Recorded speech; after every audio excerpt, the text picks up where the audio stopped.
месяца для меня домой прийти, я все время просила детей там, или мужа, помоги мне снять, потому что вот рука просто не поворачивалась. И у нас там аппараты разные, наша тоже компания, там есть этими аппаратами, боль сниму, потом вроде бы как бы спать ложиться с этим аппаратом. Где-то что-то заболело этот аппарат, значит, на руку. Сейчас уже я про него забыла, вот, потому что рука работает, уже прямо я ее так и сяк, уже прямо вот душа радуется. Вот. Ну и как бы тоже ЖКТ стало выравниваться, все хорошо уже. Буквально недавно я проходила медкомиссию. Я написала в группе, у меня прямо столько радости было. Мне терапевт говорит, ой, у вас такие анализы прям идеальные, в вашем возрасте не может быть. Я такая сижу и думаю, елки-палки, мне всего 55, а она мне так говорит в вашем возрасте, как будто мне там 105. И она, ну, единственное, что у вас, говорит, высокий холестерин. Вы, наверное, жирно много едите. Я говорю, ага, колбасу ведрами. Он на меня посмотрел, говорю, ну не ем я жирного, но я не знаю, почему у меня такой холестерин, но я думаю, что у меня скоро все равно снизится. Так, и потом, значит, в общем, прошли головные боли. У меня как бы там 6 или 7 лет назад была такая красивая болячка. Транзиторная ишемическая атака на фоне остеохондроза. То есть у меня вот позвоночник там больной, так все это было, все это зашивлялось. И страшная были шишка вот в этом месте. Вот эта вот шишка вот была прямо вообще кошмарная. И вечное вот давление высокое. И как-то это самое тоже там то мужу, то дочери, то зятю, то там кто-нибудь мне тут помните вот эти шишки.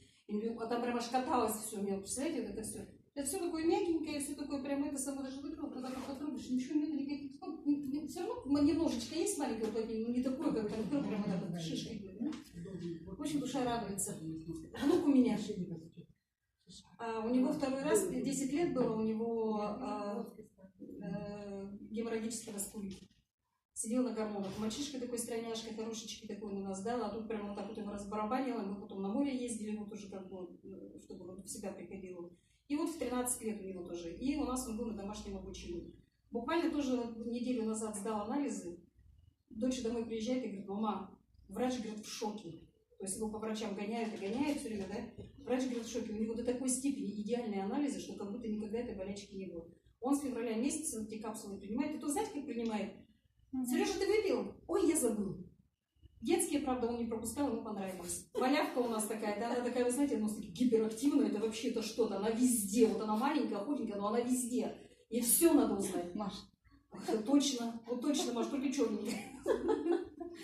А тут она, вы знаете, да, я стала замечать, когда ну, они садятся уроки делают, почему-то мама всегда рядом. Я говорю, ты почему здесь сидишь? Я приучаю самостоятельности.